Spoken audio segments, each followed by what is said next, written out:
अस्सलामुअलैकुम नादरीन, आप YouTube channel देख रहे हैं। मैं इमरान खान हूँ। नादरीन, इमरान खान साहब की बहनें एक बार फिर अडियाला जेल के बाहर बैठी हुई हैं धरना देकर।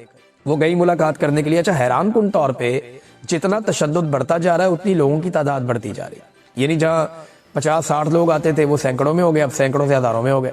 तो बहुत बड़ी तादाद में लोग, ऐसा लग रहा था कोई लॉन्ग मार्च ही चल रहा है। बड़ी तादाद में लोग अडियाला के बाहर पहुंच गए और जाकर अलीमा खानम के साथ, नौरीन खानम के साथ, उज़मा खानम के साथ, जो इमरान खान की बहनें, और इमरान खान के साथ उन्होंने इजहारी यकजहती किया। वो वहाँ पहुंच गए, जाके वो उन्होंने फिर धरना दे दिया। इमरान खान की बहनों ने कहा जी मुलाकात करवाएं वरना हम यहाँ से नहीं जाएंगे। और सुहेल अफरीदी के आने से उन्होंने कहा जी पंजाब में मोमेंटम बढ़ा है। अब ये जो सुहेल अफरीदी के आने के बाद एकदम से अडियाला के बाहर हमने देखा कि पंजाब से आने वाले लोगों की तादाद में इजाफा हुआ, तो ये मेरे ख्याल में इसीलिए हुआ कि एक थोड़ा सा पाकिस्तान तहरीक इंसाफ को ऑक्सीजन मिली। ऐसी चीज़ों से फ़र्क पड़ता है, ऐसा नहीं कि फ़र्क नहीं पड़ता।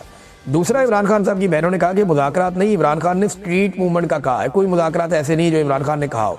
तो मुज़ाकरात के लिए वो तो उन्होंने, इमरान खान साहब ने इजाज़त दी हुई थी ना। हम कई दफ़ा रिपोर्ट कर चुके हैं कि अल्लामा राजा नासिर अब्बास साहब और महमूद खान अचकज़ई ये बात कर सकते हैं। अदरवाइज़ पाकिस्तान तहरीक इंसाफ सिर्फ सड़कों पे एहतजाज की तैयारी करे और स्ट्रीट मूवमेंट की तैयारी करे, यही इमरान खान साहब ने कहा था। तो सुहेल अफरीदी के आने से मोमेंटम बना, ये इमरान खान साहब की बहनों ने कहा। पुलिस वालों से भी उन्होंने मुखातिब हुई, उन्होंने पुलिस वालों से भी बातचीत की। नादरीन, एक तरफ तो ये चल रहा है, दूसरी तरफ बैरिस्टर गौहर ने एक स्टेटमेंट दिया, वो बड़ा कमज़ोर स्टेटमेंट है, लेकिन वो इस हालत में क्यों पहुंच गए। उन्होंने कहा जी मेरे पास इमरान खान की ऐसी कोई हदायत नहीं आई कि मुज़ाकरात नहीं करने। उन्होंने सुहेल अफरीदी को स्ट्रीट मूवमेंट चलाने की हदायत दी है। इनका लाहौर का दौरा भी ज़ाती था, इसमें पार्टी की मुशावरत नहीं थी। फिर उन्होंने कहा जी मैं इमरान खान से मुलाकात की भीख मांगता हूँ। ये बात भी बैरिस्टर गौहर ने कही। बैरिस्टर गौहर को ये बात अभी तक उम्मीद है कि शायद इस निज़ाम के अंदर किसी किस्म की कोई इंसानियत जागेगी, कोई अखलाकियात जागेगी और ये इमरान खान साहब से कोई मुलाकात का रास्ता खोलेंगे। ये इमरान खान साहब पे जाली केसेस को ख़त्म करेंगे और पाकिस्तान में फ्री एंड फेयर इलेक्शन होंगे, उन्हें ये लगता है। लेकिन बैरिस्टर गौहर साहब ये ऐसा होगा नहीं। अब इमरान खान साहब पे तनकीद करते हैं कि इमरान खान ने अपने दौर में क्या किया। मैं आपको सुनाता हूँ क्या किया। ये ग्रॉक से पूछा, आर्टिफिशियल इंटेलिजेंस से, कि इमरान खान के दौर पे कुछ मंसूबे तो बताओ। अब वो क्या बता रहा है। उन्होंने कहा जी कि उसने 20 मंसूबे बताए। 20 पूछे थे, 20 ही बताए। उसने कहा जी नंबर 1 एहसास प्रोग्राम, गुर्बत मिटाओ। नंबर 2 10 बिलियन ट्री सुनामी का प्रोग्राम था, बहुत बड़ा प्रोजेक्ट था। नंबर 3 नया पाकिस्तान हाउसिंग स्कीम थी, बहुत बड़ा प्रोजेक्ट था। नंबर 4 सेहत कार्ड था, पाकिस्तानी आज भी याद करते हैं। नंबर 5 कामयाब जवान प्रोग्राम था, बहुत नौजवानों को मौके मिले। नंबर 6 दियामर भाषा डैम, इमरान खान साहब। मोहम्मद डैम, इमरान खान साहब। करतारपुर राहदारी, इमरान खान साहब। क्लीन ग्रीन पाकिस्तान, इमरान खान साहब। रोशन डिजिटल अकाउंट, अरबों डॉलर, इमरान खान साहब। Rust payment system, Imran Khan साहब। एहसास कफालत प्रोग्राम, इमरान खान साहब। पनागाहें, इमरान खान साहब। लंगर खाने, इमरान खान साहब। किसान कार्ड, इमरान खान साहब। एहसास स्कॉलरशिप्स, इमरान खान साहब। प्लांट फॉर पाकिस्तान, इमरान खान साहब। प्रोटेक्टेड एरियाज इनिशिएटिव, ये इमरान खान साहब का इनिशिएटिव है, इन एरियाज को प्रोटेक्ट किया जाए, तो ये भी उनका है। कोविड-19 स्मार्ट लॉकडाउन, एक जबरदस्त मंसूबा जिसको पूरी दुनिया ने सराहा। कौन था? इमरान खान साहब। असासा रिकवरी यूनिट, शहजाद अकबर साहब ने बहुत पैसा इन्होंने दुनिया से इकट्ठा किया जो पाकिस्तान का लूटा हुआ था। कौन था? इमरान खान साहब। आलमी सतह पर अफगान अमन अमल में इमरान खान ने बहुत बड़ा किरदार अदा किया। रेकोडिक केस के अंदर पाकिस्तान के 11 अरब डॉलर इन्होंने बचाए।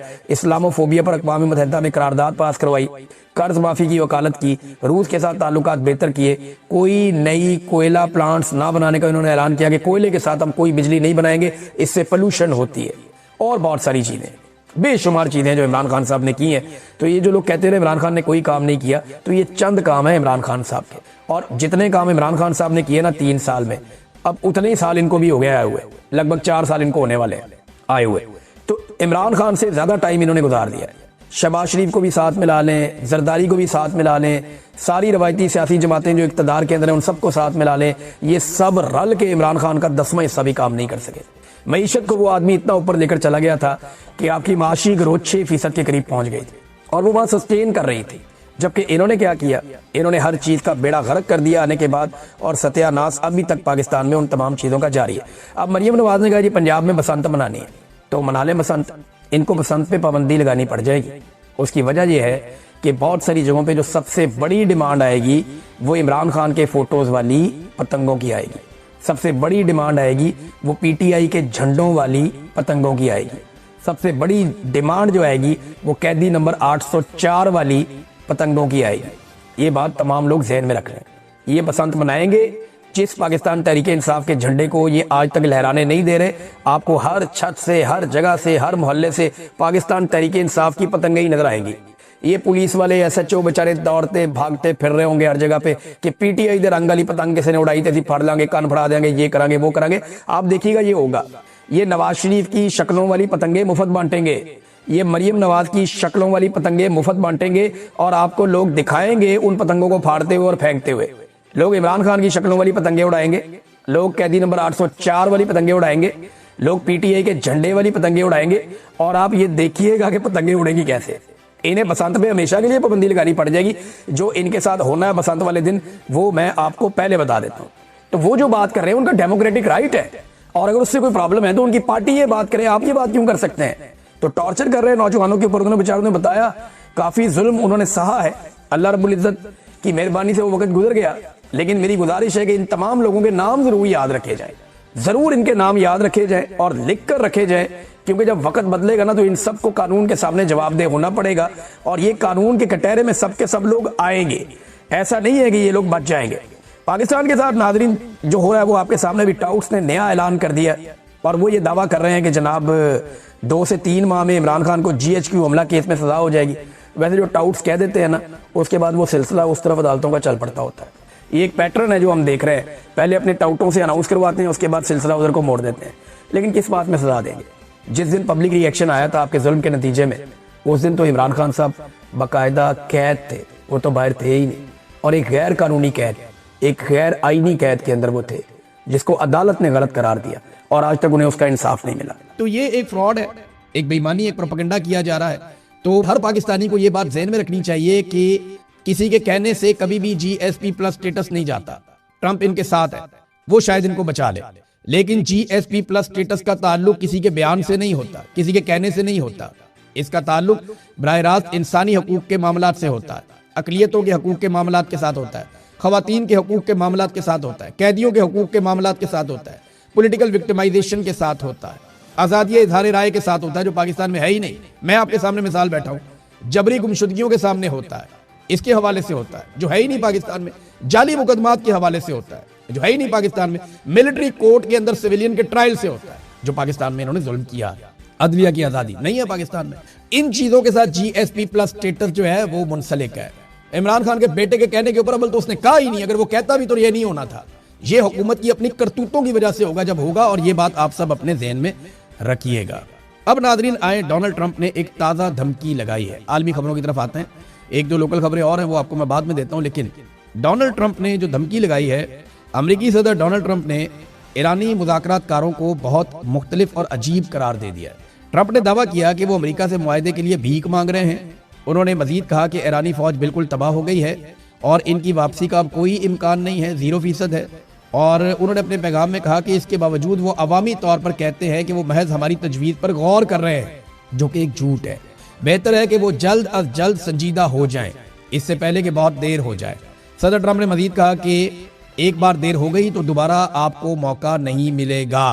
तो ये ईरान को डोनाल्ड ट्रंप ने धमकी लगाई। अच्छा, एक तरफ डोनाल्ड ट्रंप ईरान को कह रहे हैं कि संजीदा हो जाओ, बहुत जरूरत है आपको संजीदा होने की, फौरन संजीदा हो जाओ। दूसरी तरफ वही डोनाल्ड ट्रंप क्या कर रहा है, ये जरा देखिए डोनाल्ड ट्रंप का स्टेटमेंट। ईरानी मुझे अपना सुप्रीम लीडर बनाना चाहते थे, लेकिन मैंने इनकार कर दिया और मैंने कहा जी मैं नहीं बनना चाहता, शुक्रिया। ऐ देखो, एक तरफ यही शख्स कह, और हंसते हुए डोनाल्ड ट्रंप ने ये स्टेटमेंट दे दिया मजे से। लोग भी खुशियां मना रहे हैं। यानी कोई ये सोच सकता है, कोई ये इमेजिन कर सकता है कि आयतुल्लाह अली खामनाई की शहादत के बाद ईरानी उठेंगे और उठ के डोनाल्ड ट्रंप को अपना सुप्रीम लीडर बना देंगे? Is it possible? तो डोनाल्ड ट्रंप ने इसी किस्म के मजाक किए हैं हमेशा दुनिया के साथ कि मैं जंगों को रुकवाने वाला हूं, मैं बोर्ड ऑफ पीस में जो है वो पूरी दुनिया को अमन में ले जाऊंगा। मेरे फेवरेट फील्ड मार्शल और वज़ीर आज़म शहबाज शरीफ से वो लतीफ़े सुनवाता है कि मैं सलूट करता हूं, आप दुनिया के सेवियर है, दुनिया को आपकी ज़रूरत है इस वक्त, आपने कमाल कर दिया, आपको रमज़ान मुबारक के महीने में मुबारकबादें हों, और पता नहीं क्या कुछ शहबाज शरीफ ने गेम चुकी हुई है, आसिम मुनीर साहब ने भी गेम चुकी हुई है, और डोनाल्ड ट्रंप ने इनकी गेम। ये कितना संजीदा आदमी है, आपने यहाँ से अंदाज़ा लगा लिया कि कितना डोनाल्ड ट्रंप ईरान को जानता है। बस इतना ही वो पाकिस्तान को भी जानता है कि ईरान जिसके साथ वो जंग में है उसके बारे में ऐसा मजायका खेज दावा कर दिया कि जनाब वो कहते हैं कि सुप्रीम लीडर बन जाओ, तो मैंने शुक्रिया अदा किया कि नहीं मैं नहीं बनना चाहता। और अमेरिका में ये कहानी सुना दी डोनाल्ड ट्रंप ने।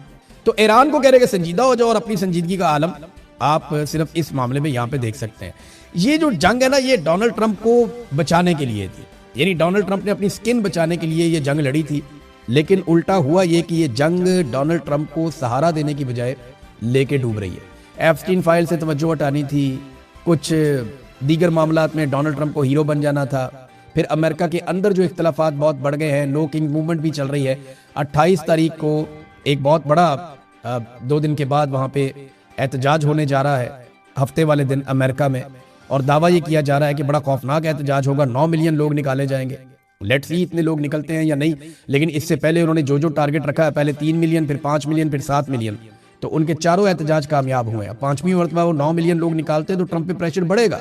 तो अगर ये प्रेशर ऐसे ही बढ़ता है, डोनाल्ड ट्रंप इन सारी चीज़ों से निकलने के लिए ईरान पे हमलावर हो गया, क्योंकि डोनाल्ड ट्रंप के दिमाग में बराक ओबामा के दौर से एक बात बैठी हुई है कि ईरान पे जब अटैक किया जाए तो तवज्जो हटाई जाती है और पॉपुलैरिटी मिलती है और मिड टर्म इलेक्शन में फायदा होता है। ये बात ओबामा के बारे में डोनाल्ड ट्रंप ने उस दौर में कही थी और अब वही कार्रवाई डोनाल्ड ट्रंप ने कर दी। लेकिन डोनाल्ड ट्रंप को ये वाला फार्मूला उल्टा पड़ गया, वो उसको लेकर डूब रही है ये लड़ाई, बहुत नुकसान हो रहा है। और अब 2 रास्ते ना, या तो बाहर निकल जाए इस लड़ाई में से या इसको टूल दे दे। कुछ लोग ये इम्कान जाहिर कर रहे हैं और अमेरिका के अंदर से कर रहे हैं कि जिस तरीके से मिडिल ईस्ट में फौजें पहुंचाई जा रही हैं, जैसे अमेरिका अपनी फौजों को वहां लेकर जा रहा है और दुनिया पे दबाव डाल रहा है कि हमारे साथ शामिल हो जाओ, तो मुमकिन है कि खित्ते की दीगर फौजों को साथ लेकर अगर नेटो साथ नहीं भी आता तो अमेरिका ईरान के कुछ इलाकों पे और जजीरों पे कब्जा करने की कोशिश करे। ये बहुत बड़ा रिस्क होगा। अगर ईरान के पास वाकई में भी ड्रोन्स और मिसाइल बाकी बचे हैं, जो उनका दावा है कि उनके पास महीनों के लिए बाकी बचे हुए हैं, यानी ईरान का दावा तो ये है कि हमारे पास बहुत सारे हथियार है, अभी हम लंबा लड़ सकते हैं। अगर तो उनका दावा ठीक है और उनके पास ड्रोन्स और हथियार उसी मिकदार में है जैसे वो कहते हैं या उनके जर्नलिस्ट कहते हैं, तो ये तो बहुत ज़्यादा खून खराबा हो जाएगा अमेरिका का और उनके लिए बड़ी प्रॉब्लम हो जाएगी। वो खुद अपने फौजियों को ईरानियों के सामने लाकर खड़ा कर देंगे, जो अभी तक उन्होंने नहीं किया और अपने आप को बचाने की कोशिश की है।